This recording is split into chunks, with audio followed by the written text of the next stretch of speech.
In a world where everything seems to be changing at lightning speed, the biggest challenge for any company, really for any of us, is just knowing how to keep up. So, we're going to unpack this whole idea by looking at a really powerful story from the past, one that you'll see has everything to do with our future. Okay, let's start here. This quote from Pater Duffy just sets the scene perfectly. It hints at a story we all think we know, right? A story about a product that became obsolete. But the real story, the one that actually matters for us today, isn't about failure. It's about survival. It's about reinvention. Now, here's where it gets really interesting. Back then, the buggy whip makers faced one single giant problem: the car.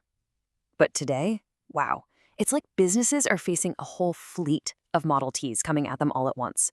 You've got climate risk messing with supply chains, you've got geopolitical instability, you've got AI rewriting the rules of the game. It is a battle on multiple fronts.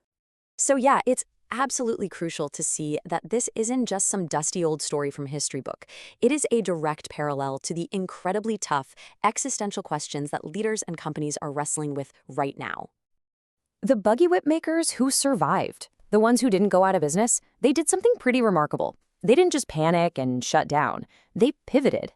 And they did it by asking a really simple but profoundly powerful question. What do the people in this new world with their new cars actually need? And boom, there it is. This is the absolute heart of adaptation. It's about letting go of what you used to be known for and retooling what you're good at for what the world demands now. They realized their skill wasn't making whips, it was being experts in working with leather. That shift in perspective changed literally everything. Okay, so what are the modern forces that are demanding this kind of radical change today? And let's be clear, this isn't just about having a moral compass or wanting to do the right thing. The pressure is coming from the very gears of the global economy. The pressure is coming from the people with the money.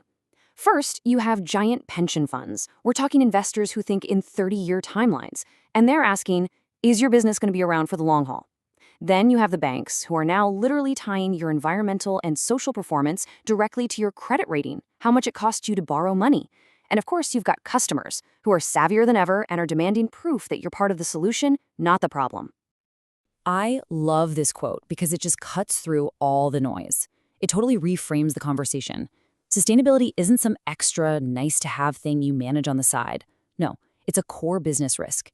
It's the obstacle or obstacles standing directly between where you are today and where you want to be tomorrow. Simple as that.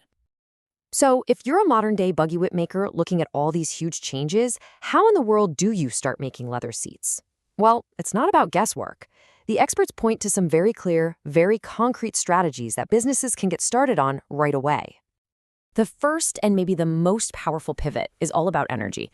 Experts say there are two massive levers here. Number one, a huge rollout of renewable power, like solar and wind.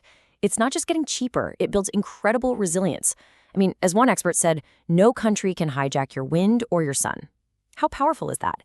And number two, a deep dive into energy efficiency, shifting everything you possibly can over to electricity, which can then be run on those renewables. All right, the next strategy needs a different kind of thinking.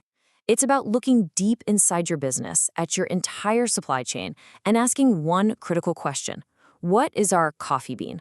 What is that one single thing, that one resource that if it vanished tomorrow, our entire business would be toast? And here is the perfect example. Nescafé had this massive uh-oh moment. They realized their multi-billion-dollar brand is worth absolutely nothing without a steady supply of coffee beans, a supply that's seriously threatened by climate change. So what did they do? They invested $1 billion, that's billion with a B, in protecting their coffee growers. That's not charity, that is just smart, modern, strategic business. But look, you can have the most brilliant strategy in the world, but it is completely useless if you don't have people with the right skills and the right mindset to actually make it happen. This is where the human element becomes the absolute key to the whole pivot. And you can't just throw everybody into the same training program. Experts say it's got to be a 3-level approach. First, you need a basic foundational awareness for everyone, just so you're all speaking the same language. Second, you need role-specific skills. Your procurement team needs to understand sustainable sourcing. Your product designers need to get life cycle analysis. And third, the highest level, is building those really transformational skills like systems thinking and collaboration so your teams can solve these messy, complex problems. And the clock on this is ticking faster than ever before. Seriously. HR pros are now saying that the old idea of retraining every 10 or 20 years is completely gone. The new expectation in a lot of fields? You're going to need to be significantly retrained every 3 years, just to keep up.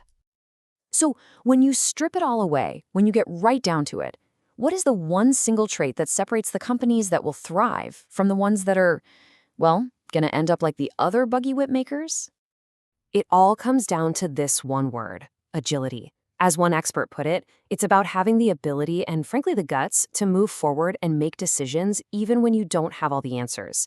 It's about acting in the face of uncertainty, not waiting for it to magically disappear. This really presents a stark choice, right? There are two paths forward. On one side, you have the defensive organization. It waits for perfect information, it protects what it has today, and it just tries to manage disruption. On the other side, you have the agile organization. It acts on uncertainty, it reimagines what's possible, and it turns all that disruption into a competitive edge. And so that brings us right back to the one question that every leader, every team, and really every one of us needs to ask. Are you still making buggy whips? Are you focused on protecting the past, just hoping the storm passes? Or are you busy designing the leather seats for the future? Are you building the skills and the mindset to not just survive what's coming, but to actually thrive in it?